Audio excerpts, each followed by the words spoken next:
Hello दोस्तों, आप सबों का स्वागत है। आज मैं भूमि का सीमांकन कैसे करें, आज का टॉपिक हम लोग का ये है।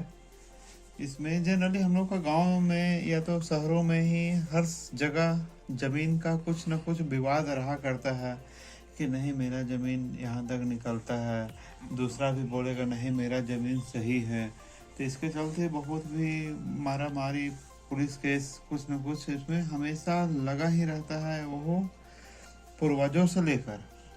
तो इसकी निपटारा हम लोग कैसे करें, इसका हम अपनी ज़मीन का सीमांकन कैसे करें। तो इस केस के लिए मैं आज बता रहा हूँ। ये जो मैं कुछ फिगर बनाया हूँ इसमें 101, 102, 103, 4, 5, 6 से लेकर 113 तक प्लॉट नंबर है। इसमें 107 का कहना है कि मेरे ज़मीन जो है वो 109 नंबर के प्लॉट में आ रहा है, और वो 109 नंबर का प्लॉट कुछ दबंग टाइप का है, वो उन्हें देना नहीं चाह रहा है। वो जानता है कि मेरा इसमें खेत ज़्यादा है। इसके सपोज दैट इसके 7 डिसमिल अभी ज़मीन पे है, और नक्शा पे 6 डिसमिल या 6.5 डिसमिल ही दिखाई दे रहा है। पेपर पर भी उनका वही है, लेकिन जगह यानी सब ज़मीन पर उनका रकबा ज़्यादा है, 7 डिसमिल। फिर भी की है कि पूर्वजों से आ रहा है तो मैं क्यों दूँ, कुछ उसमें फेरबदल हुआ होगा। और एक इनका है 4.5 डिसमिल है,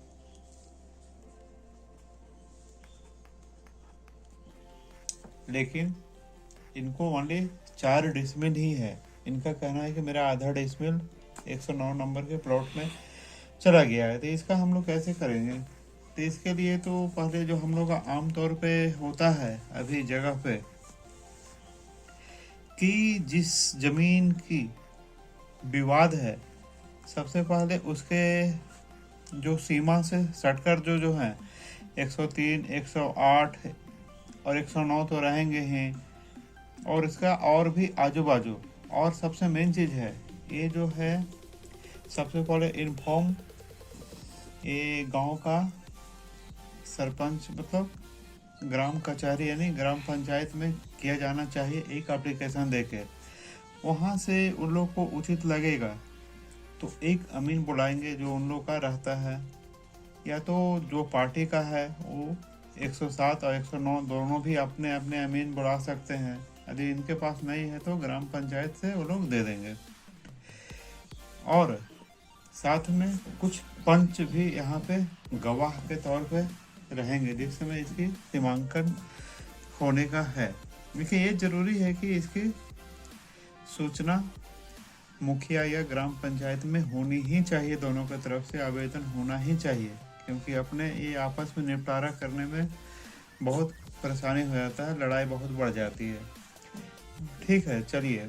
यदि वाई द वे वो लोग का सब आ गया, एप्लीकेशन एक्सेप्ट हो गया और अमीन नापने के लिए आ गए, तो सबसे पहले वो क्या करेंगे कि दोनों का वो देखेंगे नक्शा पे कितना एरिया दिखाई दे रहा है। तो पता चला 107 नंबर का जो प्लॉट है वो 4 डिसमिल है जगह पे। ये क्या है, सरजमीन पे 4 डिसमिल है, और नक्शा में जो है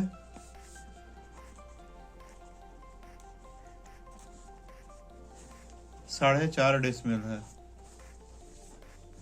तो प्रॉब्लम तो है इसमें, आधा डिसमिल इनको और मिलना चाहिए, और एक किधर मिलना चाहिए। यदि इनका चेक करेंगे 103 का जो भी है इनका रकबा, नक्शा से मिलान करके सरजमीन पर चेक करेंगे, 108 का भी चेक करेंगे नक्शा से मिलान करके। ये दोनों का यदि बराबर है तो 109 का भी नक्शा पे वो देखेंगे कि कितना जमीन आ रहा है, और जगह पे भी वो देखेंगे। तो इस प्रकार यदि इनका 7 डिसमिल यदि सरजमीन पर है और नक्शा पे 6.5 डिसमिल दिखाई दे रहा है नापने के बाद गुणिया से। तो यानी कि प्रॉब्लम है इस केस में। तो इस केस में इनको जो है इनको करके इनको दे दिया जाएगा 107 नंबर को, थोड़ा आगे तक इनका बाउंड्री तोड़कर आगे तक इनको देकर और दोनों पक्ष का हस्ताक्षर करा लेना, उस समय करा दिया जाता है। और यदि इसी भी नहीं माने कि नहीं ये भी गलत हो रहा है, हम अपना और भी दूसरा अमीन बड़ा अमीन से लाएंगे। तो उन लोग क्या करता है, यदि इस जगह से यदि सॉल्व नहीं हुआ तो वो लोग क्या करेंगे, मुस्तकिल ढूंढेंगे। मुस्तकिल कहाँ कहाँ पे है, पता चला एक मुस्तकिल यहाँ पे है, एक मुस्तकिल इधर है, एक मुस्तकिल यहाँ पे है। इससे उसका कैसा करेगा, नक्शा पर तो लोग मिलान कर लिया कि इसका आधा डिसमिल कम है 107 नंबर का। इस मुस्तकिल से यदि 107 नंबर का सीमांकन करेगा, यहाँ से सीधा यदि नहीं दिखाई दे रहा, करना तो चाहे यहाँ से स्ट्रेट इस पॉइंट का जितना है नक्शा पे, उसको कॉपी में नोटबुक में निकाल कर इसकी फिक्स कर देगा। लेकिन यहाँ पर तो 106 नंबर का घर बना हुआ है, तो इसमें क्या करेगा, गुणिया से राइट एंगल से इसको सीधा करके रोड कर यहाँ ले आएगा, यहाँ से फिर राइट एंगल घुमाकर यहाँ पे पहुँच जाएगा। वो लोग इसकी अलग अलग विधि अपनाएंगे। एक पॉइंट हो गया। दूसरा पॉइंट यहाँ से यहाँ लाएंगे, फिर इसी तरह यहाँ लाएंगे, और उसके बाद ये जो है इसका जितना भी डायमेंशन या जितने भी लंबाई है उसको फिक्स करेंगे। और ये बहुत लंबी दूरी एक पॉइंट से कभी भी नहीं करना चाहिए, कभी भी 2 पॉइंट से ही होना चाहिए। चलिए यहाँ हम लोग उसने नाप लिया, फिर यहाँ पता करेंगे दूसरी मुस्तकिल यहाँ है, तो एक यदि खुला जगह है तो यहाँ से भी चेक करेंगे, इस मुस्तकिल से भी चेक करेंगे कि ये लंबाई कितना है। यदि दोनों मिल गई तो इसे फिक्स कर देंगे। इसी तरह तीसरा भी चेक करेंगे, यहाँ से ये पॉइंट, यहाँ से ये पॉइंट, यदि पास में ये है तो इस मुस्तकिल से भी ये पॉइंट। इस तरह 3 पॉइंट हो गए। चौथा पॉइंट तो फिर यहाँ से आने का आवश्यकता नहीं है, जितनी नक्शा पे मिलती है यहाँ से यहाँ लंबाई ले लें, यहाँ से यहाँ लंबाई ले लें, दोनों जहाँ पे कट होती है वो पॉइंट आपको मिल जाएगा, और इस प्रकार इसका समाधान हो जाएगी। तो इस आज मैं भूमि के सीमांकन के बारे में मेरे ख्याल से समझ गए होंगे, इसे कैसे किया जाना चाहिए। ठीक है, धन्यवाद।